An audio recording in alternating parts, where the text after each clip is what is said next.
Hello guys, कैसे हैं आप सब लोग। आज हम लोग पढ़ेंगे एमेनोरिया। ठीक है, एमेनोरिया क्या होता है।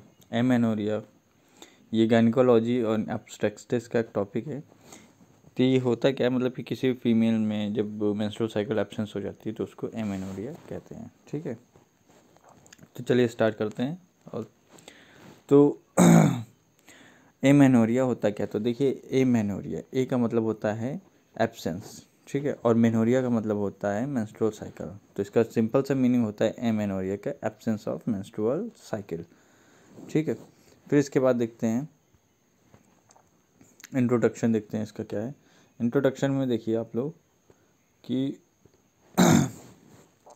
Amenorrhoea is the absence of menstrual period in the women of reproductive age. किसी भी वुमेन जो एक रिप्रोडक्टिव एज में पहुंच चुकी है, ठीक है, कोई भी वुमेन जो रिप्रोडक्टिव एज में है, उसके अंदर जो मेंस्ट्रुअल उसके साइकिल्स होते हैं, उसका जो पीरियड साइकिल होता है, उसमें डिस्टर्बेंस या तो एब्सेंस जो भी होती है, जिस किसी भी प्रकार की जो एब्सेंस होती है, उसे एमेनोरिया कहते हैं। ठीक है, most women suffer from some form of menstrual disturbance in their lifetime. मतलब कि ज़्यादातर वुमेन अपनी लाइफ में किसी न किसी प्रकार की डिस्टर्बेंस से गुजरती हैं। ठीक है, देखते हैं। There are two type of amenorrhoea, there are two types of amenorrhoea. एक होता है प्राइमरी एमेनोरिया और एक होता है सेकेंडरी एमेनोरिया। ठीक है, तो प्राइमरी एमेनोरिया क्या होता है, देखते हैं। प्राइमरी एमेनोरिया होता है मेंस्ट्रुअल साइकिल एब्सेंट होता है। ठीक है, मेंस्ट्रुअल साइकिल एब्सेंट है। सेक्सुअल कैरेक्टरिस्टिक आर एब्सेंट होते हैं, उसमें सेक्सुअल कैरेक्टर्स भी नहीं आए होते फीमेल में। By the age of 14 to 16 no menarche, मतलब कि जो उनका मेंस्ट्रुअल साइकिल का जो स्टार्टिंग होता है, स्टार्ट होते हैं, वो भी नहीं आया होता है। ठीक है, तो कहने का मतलब ये है कि जिन फीमेल्स में मेंस्ट्रुअल साइकिल स्टार्ट होने की जो नॉर्मल एज है, जो 14 to 16 है, अगर इसमें भी उनके मेंस्ट्रुअल साइकिल स्टार्ट नहीं होता है, ठीक है, तो उसे एमेनोरिया के अंतर्गत रखेंगे, उसे प्राइमरी एमेनोरिया के अंतर्गत रखेंगे। ठीक है, सेकेंडरी एमेनोरिया क्या होता है।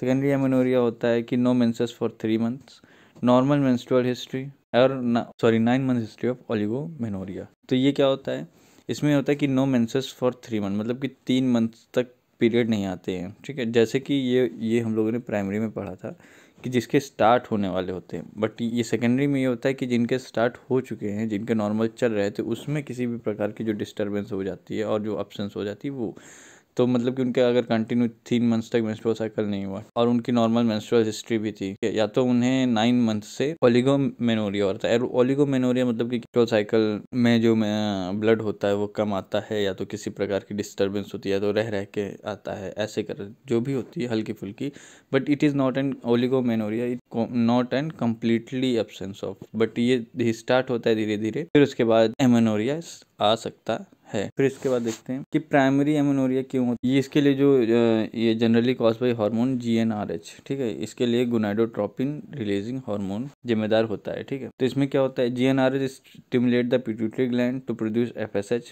For starting follicle development causing level of oestrogen. तो GnRH ही पिट्यूटरी ग्लैंड से FSH फॉलिकल स्टिमुलेटिंग हार्मोन को रिलीज करवाता है। उसके बाद जो फॉलिकल डेवलपमेंट के लिए जरूरी भी होता है, जिससे एस्ट्रोजन बढ़ता है। मतलब कि कुल मिला के GnRH से ही टोटल जो मेंस्ट्रुअल साइकिल है, मेंस्ट्रुअल साइकिल्स के हार्मोन है, वो कहीं ना कहीं डायरेक्टली और इनडायरेक्टली इसी पे डिपेंड करते हैं। तो इसमें जब किसी प्रकार का डिस्टर्बेंस आ जाता है, जब GnRH में किसी प्रकार का डिस्टर्बेंस आ जाता है, तो उससे प्राइमरी एमेनोरिया होता है। GnRH कम रिलीज हुआ और फीमेल जो है वो अपनी रिप्रोडक्टिव एज, यानी उसके जो मीनार्ची की एज है 14 to 16 उसमें है, और GnRH कम रिलीज हो रहा है, तो भी मेंस्ट्रुअल नहीं स्टार्ट हो सकते हैं। तो इस तरह कई वजह हो सकती हैं। देखते हैं यहाँ पे कॉजेज ऑफ प्राइमरी एमेनोरिया।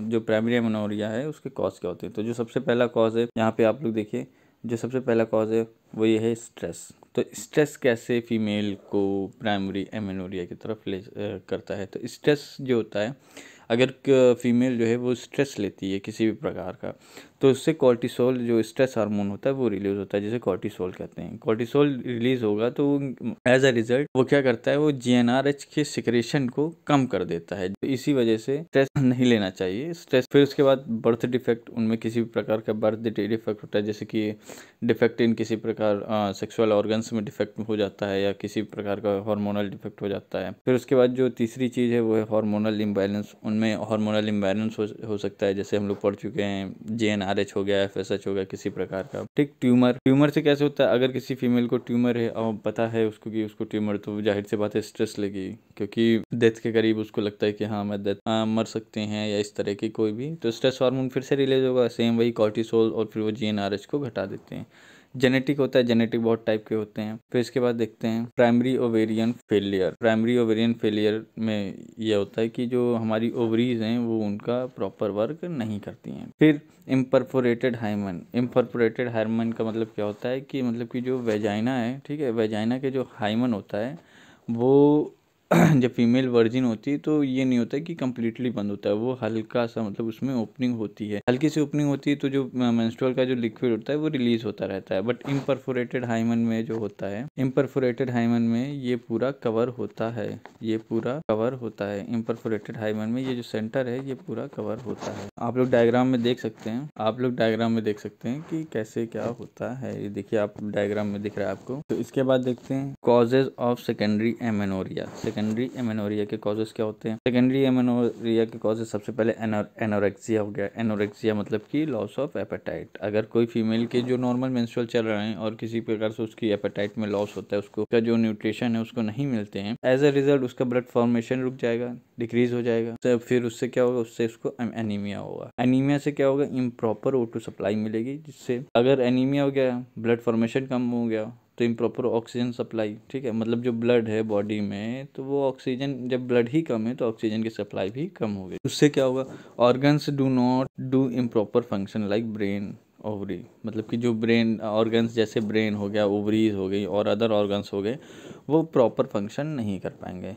जब प्रॉपर फंक्शन नहीं कर पाएंगे तो जैसे ब्रेन हो गया, तो ब्रेन में जैसे पिट्यूटरी ग्लैंड वो GnRH सिक्रेट करती है, वो प्रॉपर नहीं कर पाएंगे। और ओवरीज हैं तो उनसे भी कई हार्मोन सिक्रेट होते हैं, तो वो भी नहीं हो पाएंगे। और क्या हो गया, जो यूट्रस होता है उसमें जो मेंस्ट्रुएशन, जो लेयरिंग बनती है मेंस्ट्रुअल साइकिल में, एंडोमेट्रियम में, तो वो भी इम्प्रॉपर होगी, कभी कभी कम बन सकती है, ठीक है, तो ये भी हो सकता है, नहीं भी बन सकती, तो ये भी एक कॉज हो सकता है क्योंकि उसमें ऑक्सीजन सप्लाई नहीं है। तो एज अ रिजल्ट ओलिगोमेनोरिया या फिर एमेनोरिया हो सकता है। तो ये आप लोग देख सकते हैं, ये फ्लो चार्ट है, हो सकता है। एनोरेक्सिया कैसे कॉज करता है। फिर इसके बाद देखते हैं हाइपोथैलेमिक कॉज, मतलब कि हाइपोथैलेमस में कैसे होता है। तो हाइपोथैलेमस में होता है, hypothalamus control the release of hormone, any defect of this organ can cause amenorrhoea. मतलब कि हाइपोथैलेमस जो होता है वो हार्मोन जैसे FSH हो गया, ठीक है, FSH के रिलीज को कंट्रोल करता है ना, स्टिमुलेट करता है, तो इन सब चीज़ों को कंट्रोल करता है। अगर इसमें किसी भी प्रकार का कोई डिफेक्ट आ गया है ना, तो ये हार्मोनल इम्बैलेंस करा सकता है, जिसके कारण एमेनोरिया हो सकता है। फिर इसके बाद देखते हैं एन ओवल्यूशन।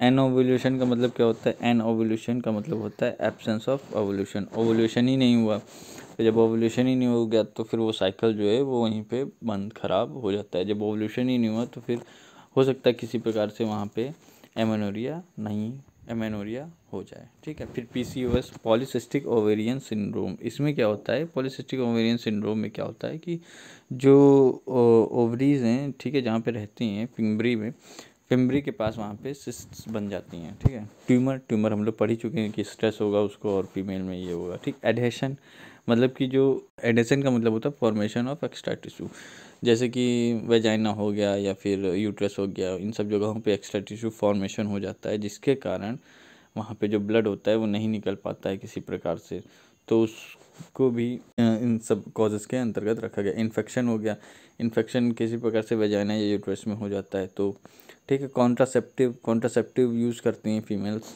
कि ताकि वो प्रेगनेंसी से बचने के लिए कॉन्ट्रासेप्टिव यूज़ करती हैं, ठीक है।